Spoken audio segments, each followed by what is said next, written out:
My name is Steve Glover. I'm the so-called branch historian and public relations officer here at the Barrie Legion, and also chair of the Catch the Ace event that we have going on here, which was just won a few weeks ago. Some gentleman won $56,000. Not me, not you. But thank you so much for coming out tonight. Tonight, it's my passion. It's called branch historian stuff.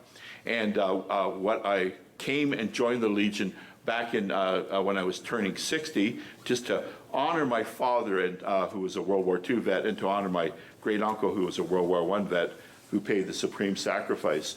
And the president at the time was a guy named Jim Strang. And Jim asked me why I wanted to join.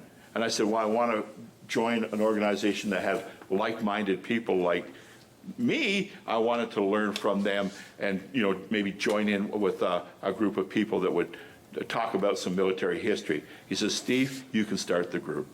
So 2 years later, I was inviting Norm Christie, who's a Canadian historian, to join us here, and I've been the branch historian. So World War I, it's the anniversary, more or less, of the Vimy Ridge battle in 1917. This was from a booklet that came out in 1977 from the Department of National Defense, one of the booklets that I remember picking up at the time that sort of told me about all the battles. Because yes, as a Canadian student, I knew about Vimy Ridge, but I didn't know about Passchendaele. And so as you look at this here, this was what was happening with the Canadian Corps in World War I. It was the Western Front. There was an Eastern Front that eventually involved Russia or the Soviet Union at the time, fighting with the same group of people that we were dealing with. But we were on the Western Front in northern France and in Belgium. And the Canadian Corps fought as a unit. Up in the right-hand corner there is General Sir Arthur Currie, who became the commander of the Canadian Corps, something like 100,000 in just after Vimy Ridge, so he was there at the Battle of Hill 70. Before him was a British general named Julian Byng. He took over in April, May of 1916 after some terrible situations that happened at the St. Eloi craters in 1916, when we basically got handed our lunch by the enemy at that point in time. Thank you, Gray and Simcoe Foresters. I appreciate that you came out here tonight, kind of thing. And thank you for all of you that do come out. Just started, so we'll keep on going from here. So these are the battles that occurred for 4 years of the war. The Canadians got over with the 1st Division at the end of 1914, but they were not considered to be ready for prime time, so they started taking action in early 1915. The war went on for 4 years. If you signed up and you made it, you were there for the duration. So in 2015, after I retired, or just about the time that I was retiring, I went on a battlefield tour with Mr. Norm Christie, who's in the blue on this side here, who has written a number of books and did a series called For King and Empire. And Norm was with me and made a statement. He said, don't you think it should be mandatory that every Canadian student come over and do a battlefield tour? At least go to Vimy Ridge and perhaps Beaumont Hamel and maybe the Menin Gate, and know the sacrifice that occurred in World War I. Back to that booklet that I got back in 1977. Essentially, this is the map of northwest France and the Belgium area called the Ypres Salient. And it's difficult to see, I know, from over there. But essentially, what was happening, most of the war was taking place over on this side of it for the better part of 1914, 15, 16, 17, and then 18, in the last 100 days, things changed. That's when the British, the French, the Americans, and the Canadians, and all the Commonwealth nations started to move the ball and ended up on that red solid line there, just near Mons, France, still in the Belgium and France territory before they got into Germany. So that's where it was at November 11, 1918. The Great War, as I said, lasted 4.5 years. Canada got there in 1915. Tim Cook, the great Canadian historian who is a professor at Carleton University, or at least he was, and also associated with the Canadian War Museum, did some stats in one of his books on shock troops, and he indicated that roughly about 61 or 62,000 Canadians, not Newfoundland, but Canadians, because Newfoundland was not part of Canada at the time, died or were killed during World War I. Another 173,000 physically wounded. And then he did the stats, because there was something like 620,000 that enlisted for World War I. Many did not get overseas for medical reasons, et cetera. But of those that went to France and to Belgium, out of every 10, 6.5 were either killed or maimed. Amazing, right? Amazing. So during the pandemic, I was asked by the Provost Club of Alliston to do a talk, but they said, gave me 1.5 years to prepare for it. So I went around in my car, because you couldn't stop at Tim Hortons or go anywhere, and I just simply started to look around and look at some of the cenotaphs that are in Simcoe County. Because the talk here tonight is Taking on Strength, Simcoe County, and that was where I was originally doing the talk for. And next thing I know, I'm finding myself at various other cenotaphs in and around the town. So here we've got Shelburne, not in Simcoe County, but a lot of Simcoe County boys are on that thing. Tottenham, Everett. I don't have Lyle here, do I, Dave? No. and Beaton and other places. And just to say that these are the cenotaphs that I visited at the time and took photos. And then this fabulous picture that was taken back in 2017 by Police Constable Sarah Bamford that somehow got to the mayor of the time, and then he posted it, and I called her up and said, can I have this as a slide? She said, absolutely. So it's surreal. The cenotaph at the time hadn't quite moved over and the setting up that was happening at the time, but this is the picture that was taken by Sarah that day, and I thought it was appropriate to put it up. And it's on our walls downstairs as well, okay? But this is where the people are. They're in graves over in France and Belgium. Okay, back here to Canada, the Simcoe County Archives have done an amazing job, and they presented this back in 2018. They did research and determined that there was 1,006 men and women from Simcoe County that paid the supreme sacrifice in World War I. And Ellen, who's was the assistant curator over at that location, identified to me that she said that in total they counted over 8,000 people that enlisted during that time. They have honored the 1,006. It's a money issue to be able to honor the other 7,000 guys that enlisted from Simcoe County. Grand Simcoe Foresters, we salute you. I have volunteered, and Mr. Darcy and Dave Wismer are here from the Regimental Museum, and many of you are out here. This is what Lauren Williams put together and Pete Litzner puts together a few years back.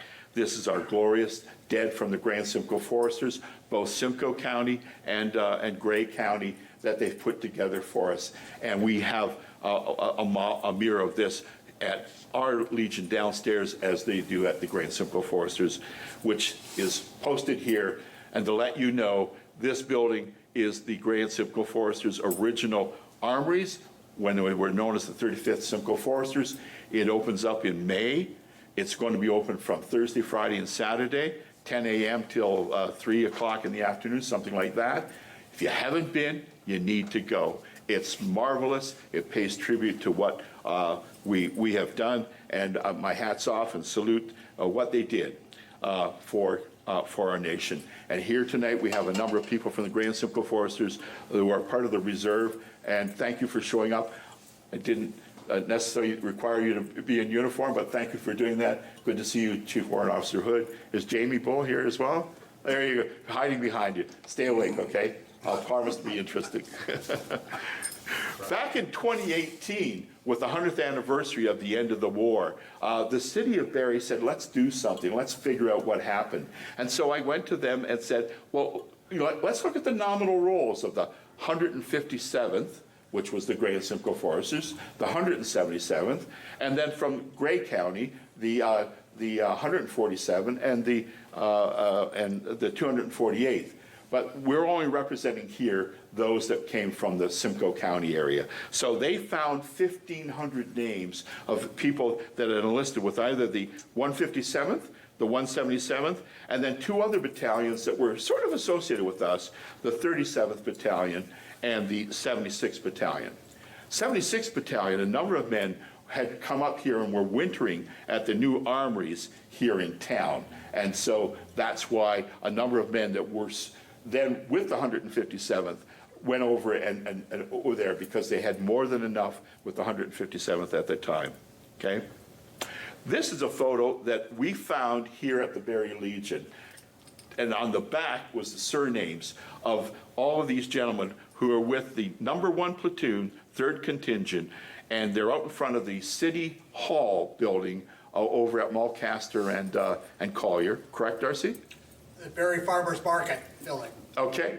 Yeah, he could give this talk much better than me, by the way. I would have to say that. And my hat's off to you, Darcy, for all that I do. But we found this photo here, had the surnames of these individuals on it. So not important that I show you all these names and talk about it, but simply to point out that this is March 1915, and these guys weren't part of the 157th, but they were 35th Simcoe Foresters.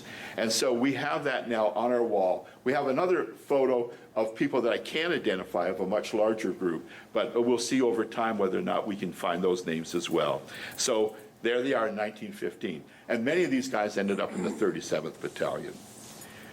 The armory that was over at Parkside Road that you now train and live in and do what you have to do was built in 1915. You know that. You know that for sure, right? It's on the test, by the way. Now let's get talking about some of the guys that served and were part of people that served from Simcoe County. And the first slide I have up in here is a gentleman named Fred Higgins. And again, when I first started to get involved in military history from Simcoe County, and by the way, I'm not from Simcoe County, but when I joined up and volunteered at the Regiment Museum, Darcy said, well, go and look at the Barrie Examiner old newspapers that are online. Go and look at the Northern Advance. And as I would do that, I would find information about individuals like Fred Higgins, who was born at Hillsdale, just outside of Barrie, and in 1892. He moved to Vancouver and enlisted at the start of the war in November of 1914 with the Vancouver Battalion, the 29th. Now, we didn't have a photo of him, and there was no photo of him in the newspapers, but again, through Ancestry.ca and contacts, and I actually went out to the church where he's buried, we'll show you that in a second, and made contact with family, and they said, yeah, we got a photo of Fred, and we also have a photo of his sister with him. So he's wounded at that battle in Saint Eloi in April of 1916. He is taken prisoner, and he's part of a prisoner exchange in later that year. Why? Well, from his service records, we find out that he took a shrapnel wounds. He lost his right eye. He was paralyzed in his right shoulder, and he was taken prisoner. And the medical people in Germany gave him a new eye, but it wasn't fitting well, and he had a paralyzed right arm. So they shipped him back for a prisoner exchange to Holland, and eventually he came back to Canada. So he went back home, they saluted him, and then he said, now what are you going to do? Not much of a pension back then, guys, not much. He ended up back in Toronto in a munitions factory working, and he caught pneumonia and passed away in 1918. We had some people that started this Legion here in 1929. Prior to 1929, they had started with some groups, the Great War Veterans Association, and Mr. McGuire was a member of the Barrie Legion. He was the president in 1935. He too was at Mount Sorel in June of 1916, and he caught some shrapnel wounds to both his thighs, But he made it through the war. They patched him up, and he was discharged in 1919. He moved from the 20th Battalion over to the Canadian Machine Gun Group. So just to point out that we don't have a great photo of him. Unfortunately, it takes time and effort to find these things, but with great help, we'll find out all of these presidents rather than just the newspaper clipping that we have. Now, here's an interesting slide. It's from Hanmer Street. Do you guys know Hanmer Street here in Barrie? There's a school next door to that. It's a Catholic school.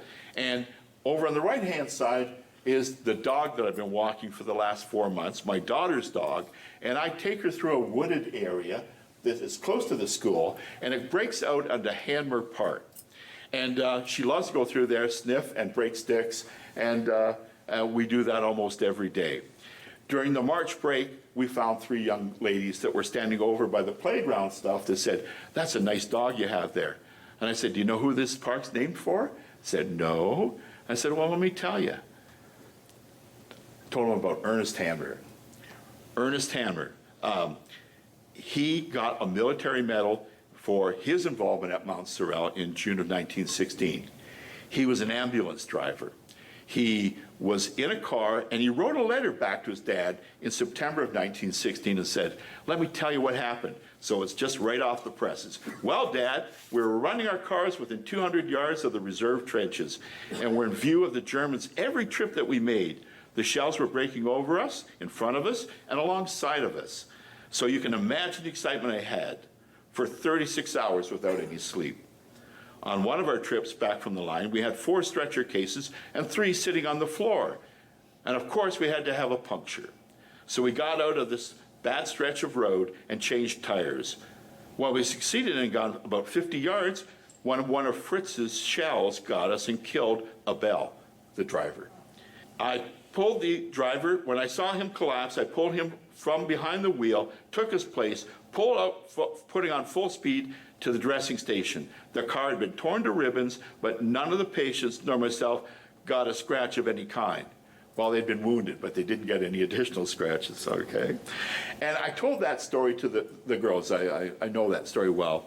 And they went, "Wow, what an amazing story." I said, "Yeah." And I said, "Do me a favor. Make sure your principal knows the story too and remembers that. Lots of kids know." Unfortunately, he paid the supreme sacrifice at the end of the war, just 3 weeks before the war ended. But, you know, that war went on November 11th. The Canadians were dying. British were dying on the last day of the war. So I'd love to have a greater photo than this grainy photo. I've tried, but that's what I've got. Okay. So the early part of the war of 1915, 1916, we had already taken so many casualties. The 1st Division had gotten over there roughly with 30,000 to begin with, pared down, if you will, to about 20,000 at some point, so that those that could get over. So they're there at the Second Battle of Ypres in April 1915, when the enemy used gas for the first time, and the guys had to pee on their handkerchiefs and protect themselves, but they held the line.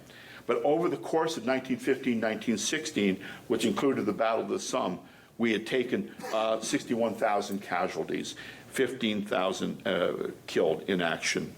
And so the call went out. The call had already been gone out just all across Canada saying, "Enlist, please, enlist, get involved." And the population of Simcoe County at the time, 82,000 people in 1916. So you got to figure out half of those were women and were eligible to go fight. Today they can. But back then, only so many of them would have been of age to fight. And of course, some of them would have to be doing what they had to do in terms of farming or those areas, so they didn't have to join up. So quite a contingent from Simcoe County. And just showing you a population sign here that shows the beautiful town of Barrie with something like 6,000 and change in 1916. Aurelia, 8,000. Woo! Big times, eh? And so they were asked, the 157th, the 35th Regimental was asked to raise a battalion. And these numbers, coming from research that the Grand Simcoe Foresters shared with me from time to time, almost 2,500 people volunteered to join up. They needed 1,000, or roughly 1,000 men for a battalion. Approximately 700 were rejected for medical reasons. 75 were taken on to the 76th Battalion they told you about that were wintering here, and another 600 ready to go to the 177th Battalion. In other words, you've got that 1,000 that we need, get another 1,000 for us if you will, and that's the 177th. So off these boys go, and here's just a great photo of these guys on a route march in the summer of 1916. Darcy, are you in this? And to honor the 147th, here they are marching down in Meaford in the winter of 1916. What's it all about, guys? Well, it's trench warfare. This is where you dig in and you go back and forth across no man's land, and maybe you move, maybe you get into the trenches, but maybe you get counterattacks and then you're back where you were. And so they played this stalemate game pretty much from 1914, when the Germans moved into France, moved into Belgium, created the defensive areas that they need. The photo on the left kind of shows you what was like in a trench situation, and it's not looking pretty cool, right? The photo on the right is one from a newspaper magazine that shows it like pretty pristine. Well, that's just a pretty pristine. So the rotation, 6 days at the front, 6 days in the support or reserve trenches, in the support trenches, and then 6 days to rest. And it's not a hotel, it's a barn, or it's out on the ground, or it's in a tent. And what's going on? Well, it's trench warfare. You got to keep your head down all the time. You got long periods of boredom, and then it's intermixed with short periods of absolute terror.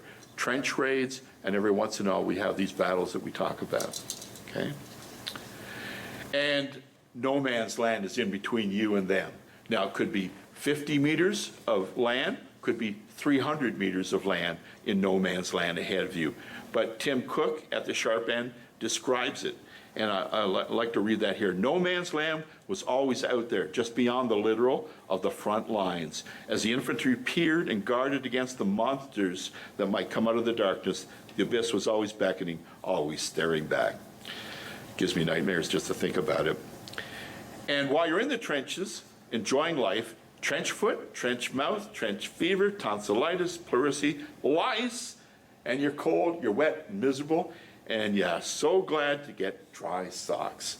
And so over up in the one corner there, it's a poster of the Ladies' Aid saying, come on, let's make some more socks for the boys overseas. And that's what it's all about, trench life.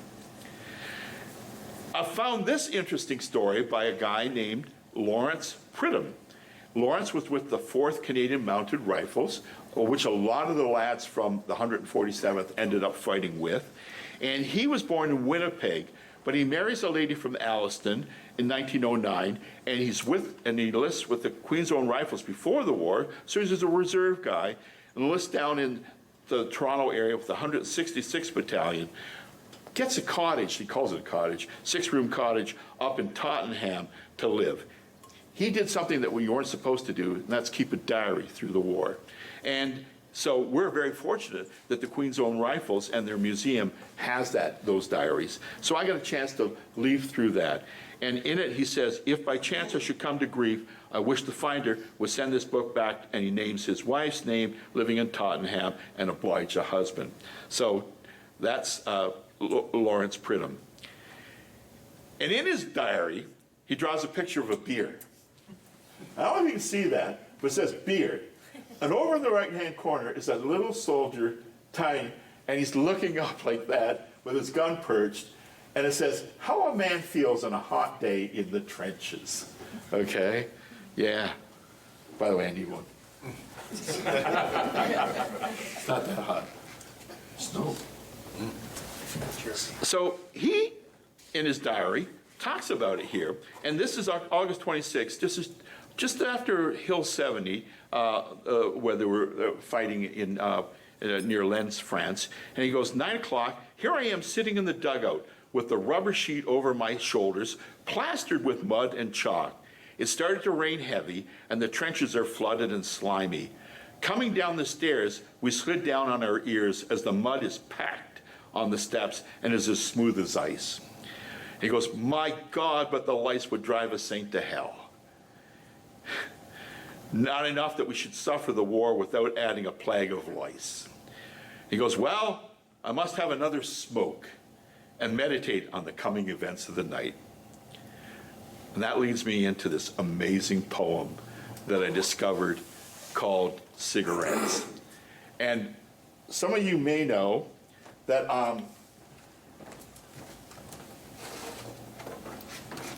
I found a poem in this, a book called Canadian World War I Prose and Poetry that was at the Regimen Museum. And he, in that book, the Callahan who put this book together, had put the poem Cigarettes. But there was a number of other poems, and in the back of that prose book, it indicated that Frank Dixon, who was killed in the war in August 29, 1918, had written a number of poems, and his mother in 1937 put them together in a booklet called Wartime Memories, 1937, and published all the poems that he sent home to them. And during the pandemic, I was able to make contact with the family, and they said, yeah, we'll share all his poetry with you. So I posted some of them, and they showed up in the Brandon Legion and a couple of other places out in Manitoba. And then a lady in England named Lucy London, I don't know if that's her real name, but we'll call her her real name, Lucy London, contacted me because my name had been mentioned, and she said, you know what, we'll republish this poetry. So tonight, I just want to read the first two paragraphs to let you know what it says here. And if you're interested, I have a number of these books here because I think it's honorable to mention his name. And I'll let you know that his ancestors intend to put his, because we made this into metal art here downstairs. It's downstairs in our Legion now. And they want one for the Elkhorn Legion where his hometown was. Well, I'll read here. I'll turn around here. When the cold is making ice cream of the marrow in your bones, when you're shaking like a jelly and your feet are as dead as stones, when your clothes and boots and blankets and your rifle and your kit are soaked from hell to breakfast, and the dugout where you sit is leaking like a basket, and upon the muddy floor the water lies in filthy pools 6 inches deep or more. Though life seems cold and miserable and all the world is wet, you always get through somehow if you've got a cigarette. Amazing. 18-year-old guy wrote that poem. Wow. Remember the previous slide? I'm going to have a cigarette and meditate. I've never seen an American movie that I haven't seen a guy smoking a cigarette. Just to turn into the Somme for a second here. A British guy talked about what it was like to be at the Somme, and he talks about mud. He goes, in the narrow dug support trenches, when thaw and heavy rain have come suddenly atop of a frost, when everything is pitch dark around you and you can only stumble about and feel your way against streaming mud walls, when you have to go down on hands and knees in several inches of soup-like mud to creep into a dugout, when you stand deep in mud, lean against mud, grasp mud-slimed objects with mud-caked fingers, wink mud away from your eyes and shake it out of your ears, bite muddy biscuits with muddy teeth, then at least you're in a position to understand thoroughly what it feels like to wallow like a bison or an elk. Look at that. And that's like what Passchendaele was like too. So that when the previous soldier, Pridham, talks about Hill 70, when it rained, that was chalk and that was slimy.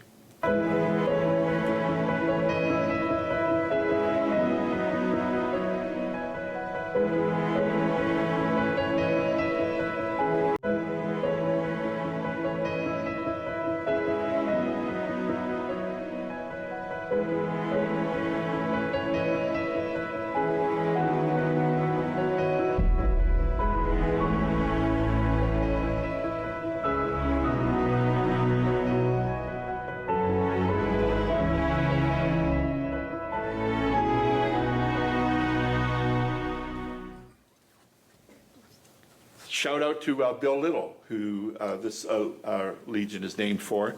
Bill was never president of the Barrie Legion here, but he was one of the guys that started the Legion along with a number of people, including Mike Gartner's grandfather, Mike Gartner, the hockey player, Harry Gartner. But a number of these guys put it together, and we finally got our charter in 1929. And the Legion was named for Bill Little because he did so much for the Legion. He didn't have time. He was a professional doctor as well, so he was heavily involved with the RVH, but he was always around, and so we honor his by memory. He got a military medal at the Battle of the Somme when he went into a burning ammunition dump and rescued an individual. Essentially, you would have to understand that he was a sergeant at the time. He eventually became a lieutenant. He came back with the intentions of becoming a medical doctor overseas. The war ended, and he was over home. But he saw 2 or 3 years of war over there. And so we honor his memory tonight as well. A gentleman who was at the Battle of the Somme out of Tottenham, a gentleman named Sergeant William or Chester Pettit, and I'm just going to read what he got his military medal for. On the morning of September 27, Corporal Pettit, he was a corporal at the time, went out from Zollern Trench over a machine gun swept area and brought in 4 wounded men. During the afternoon, he dug out Corporal Hillman and a private, saving Hillman's life. During the 48 hours of the operation, he cheered the men and set an excellent example under the most trying circumstances. That evening, Pettit was in charge of the guides for the relief of Zollern Trench and carried out his duties in very bad weather conditions. Corporal Pettit has shown himself to be exceptionally cool-headed under the most trying conditions. So he had joined up. He had moved out to Saskatchewan to become a farmer, storekeeper, but he was a Simcoe County boy, and he was taken on strength with the 10th Battalion, which was primarily out of Alberta. On the first day of the Battle of Vimy Ridge, he was killed, and his name is on the Tottenham Memorial, and I just thought it was honorable to remember him in April of this year. An interesting story here about Bob Carter. Maybe 7 or 8 years ago, a gentleman came into the Barrie Legion and brought this New Testament, and it's the New Testament of Bob Carter. The president at the time, Phil George, said, "Steve, you're the branch historian. Get this back to family." I haven't yet. I have it here. Are there people here from Brantford tonight? Thank you. You'll know this story and maybe be able to help me out on that story. Is it Tracy? It is. All right, Tracy. All right. So Tracy and I just recently met through the internet. I'll get into it a little bit in a second here, kind of thing. But I have his New Testament, and I want to get it back to family. But here's the story. During the pandemic, through my Ancestry.ca, I made contact with a gentleman named Michael Ball, who sent me this photograph of Bob Carter, along with his intended Bertie Webb.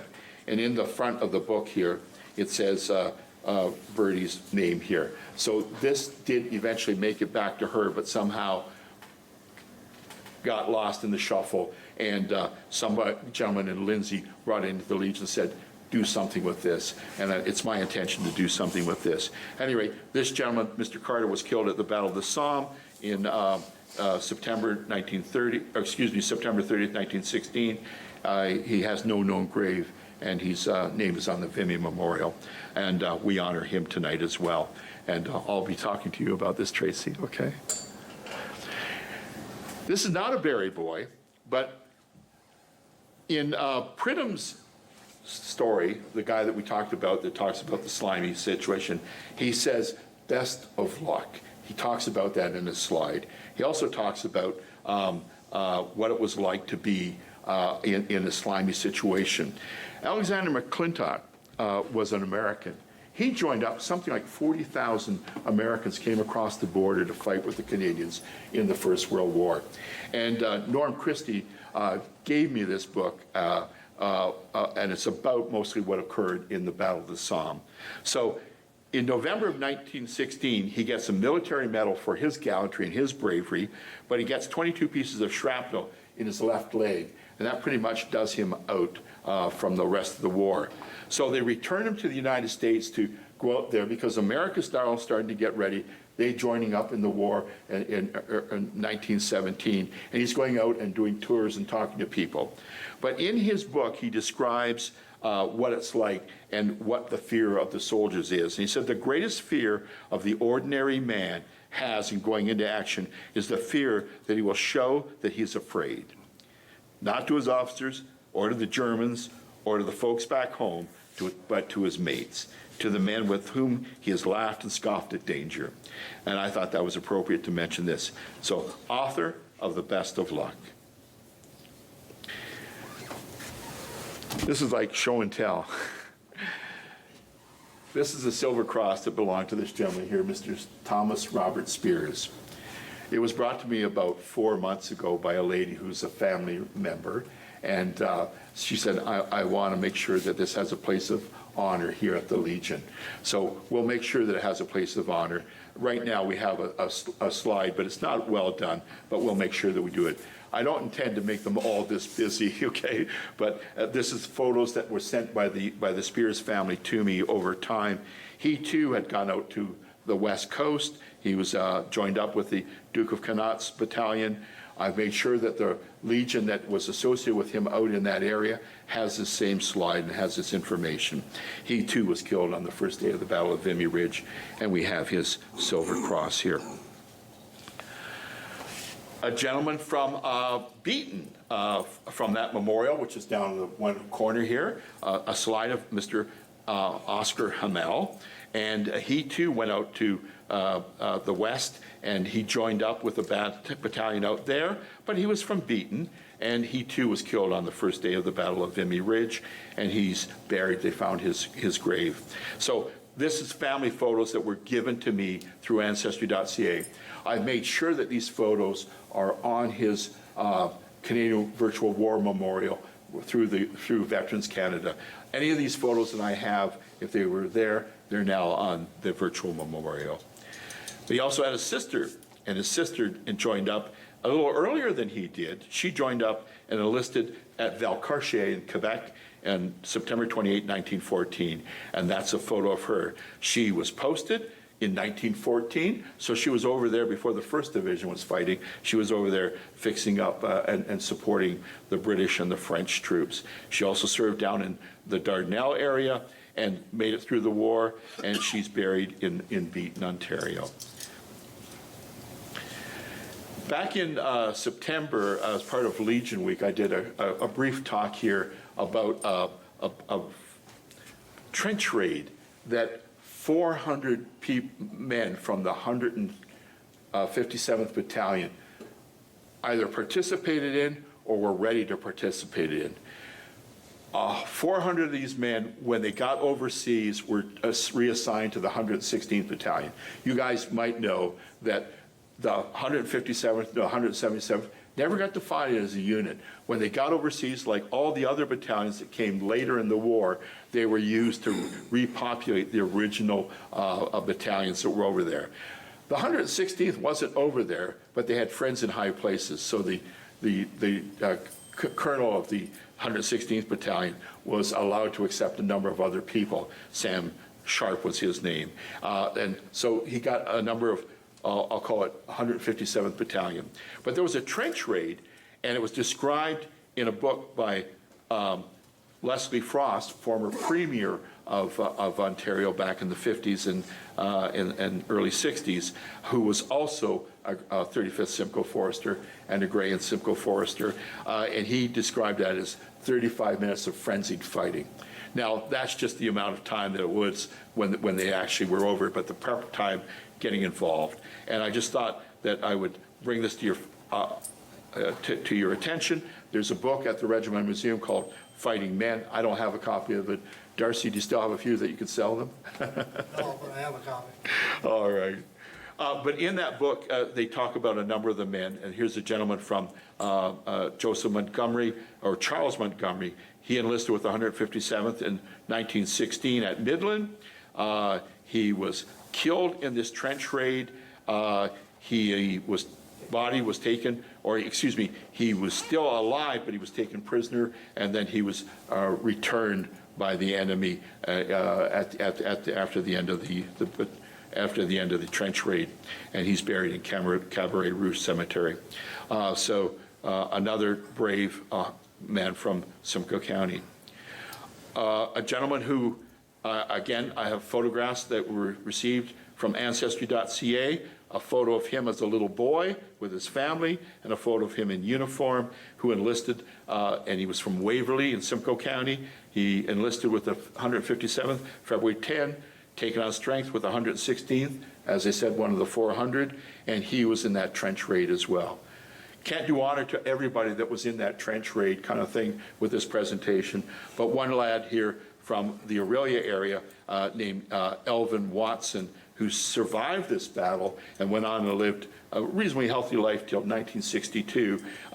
And his family sent on photos of him along with his Distinguished Conduct Medal, and also a medal that is over in the right-hand corner that the city of Aurelia gave everybody who was returning from that time. I'll let that slide for interest's sakes, but we have many slides, and I'm prepared to do that presentation again if asked to. And a slide here of Mr. Private George Roy Brown, who was involved at Passchendaele in October, November of 1917. He writes a letter to his parents on October 31, says, "A fellow sees so much and lives so close to death at times, it makes him think seriously." Now, I look at his letter here, I often think of you, he's writing to his mother, over in that peaceful country I left but a few short months ago, and I trust that my life may be spared to go back and live in peace as in the days of yore. Okay?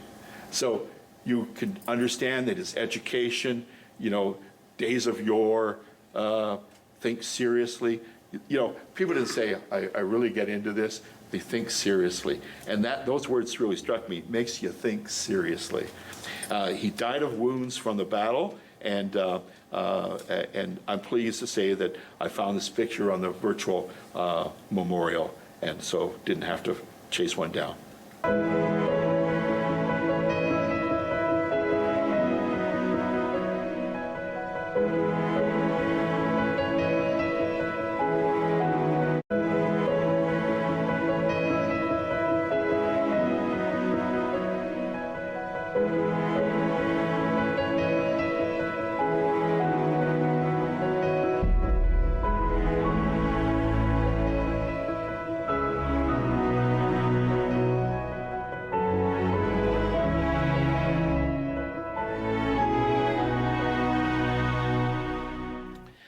Someone who I'm proud to point out here that was originally with the 35th Simcoe Foresters is Kenyon Lount. And we have his photo downstairs here. But just to go to this for a second, we've had this blown up because he got a military cross for his involvement as he was an acting major at Vimy Ridge, and then he got a bar to his military cross at Passchendaele for his gallantry there, again in leading on the attack. So extreme imaging, we have that up on our walls here, 76th Battalion, perhaps the most decorated Barrie guy during the First World War. Just going back to the original slide, again, he received the military cross for at Vimy and the bar from at Passchendaele. But in each situation, he'd taken shrapnel at the Battle of the Somme, and after the finishing of Passchendaele, he was diagnosed with PTSD. He was returned to Canada, but he went over to America as an individual in support of what their activities were into trying to get Americans to join in the war. And people might know Lount's Castle. That was his uncle. It's a beautiful building up on the top of Ann Street area. Some of you might know about the Victoria Cross winner from the 147th Battalion, Mr. Tommy Holmes, a famous Grey and Simcoe Forester from the 4th Canadian Mounted Rifles, the same that Pridham was fighting with here. And he got his Victoria Cross, which is the highest honor you can get in the British military, for his activity at Passchendaele. It's talked about in the Legacy of Valor a book that was written by Daniel Dancox, and one of the books that I first started reading and understanding about Passchendaele. Private Holmes, on his own initiative, rushed forward and tossed the bomb so accurately into the trench of the enemy machine gun crew that they and their guns were put out of action. He then returned to his companions for more bombs. So this guy's dodging from trench hole to trench hole, or artillery shell hole, full of water, getting the bombs from the other guys that are a little bit pinned down by the stuff, and he's dodging all over here, and he goes up and he goes to a pillbox and throws the bomb in there, explodes, and those that aren't killed come out and they surrender. He gets the Victoria Cross for that. A lot of people should have got the Victoria Cross, but I guess they don't give it to everybody. But another guy named Tom Rutherford, of both World War I and World War II fame, and written up and advertised, and Dave and Darcy certainly know this from the Mulcaster Museum, but he's written up in Tim Cook's book about shock troops. He found himself in that same Passchendaele situation, alone in a German trench, and he was able to shoot an enemy soldier with his revolver. So then he gets up, and he's now on the trenches, but some of the enemy are ahead of him and don't see him. So it says here, the Germans were brazenly standing up on the ground above the rough trench lines, discharging their rifles at the Canadians who were pinned in the lower ground before. He's shaking like a leaf from the cold and adrenaline. Rutherford slowly begins to snipe Germans who had no idea their line was breached. Rutherford was alone, but by taking ammunition from the dead, he continued to widen the gap in the enemy line, and soon the Canadian mounted rifles began to pour through it, after which they cleared the enemy positions. I think that's Victoria Cross. He got a military medal. Back to Pridham for a second. June 30th, 1918, diary entry, we're all ready to pull up the line. Remember that from Best of Luck? Well, here's up the line with the best of luck. Well, best of luck, Canada looks good to me. Unfortunately, this is the battle at Amiens, the Black Day for the German Army in August 1918, and known as the Black Day is August 8th. On August the 9th, he's killed in action while leading his company through an area, and a shrapnel shell got him. And again, we're fortunate to have his diary and his information. Just wanted to let you know about him as well. And I found this interesting story in a book written by Desmond Morton, who was a Canadian historian. He wrote a book called When Your Number's Up. And he says, this guy from Aurelia, or born in England, but had emigrated to Canada, who enlisted with the 157th in 1915. And he wrote 3 letters just prior to the Battle of Amiens. And he said, Percy Scott carefully prepared 3 letters for his mother, his girlfriend, and whosoever findeth my body before the attack at Amiens. All 3 of these letters reached his family, but he had a premonition. And it's interesting, this book, When Your Number's Up, right? A lot of these guys sort of knew that the next day could possibly cost them their lives. And I'm getting near the end of this talk, so I hope you're staying with me here. But somebody that, again, I think, Darcy, you helped me understand, was Dougal Carmichael, a boy from Collingwood who enlisted with was with the 35th Simcoe Foresters, and served and received perhaps the most number of medals. He got the DSO, Distinguished Service Order, and Bar, and the Military Cross and Bar for his activities. But it's interesting, for each time he was involved, he gets wounded in those same situations. So, and he's written up quite a bit in the battalion book, the 58th Battalion, Second to None.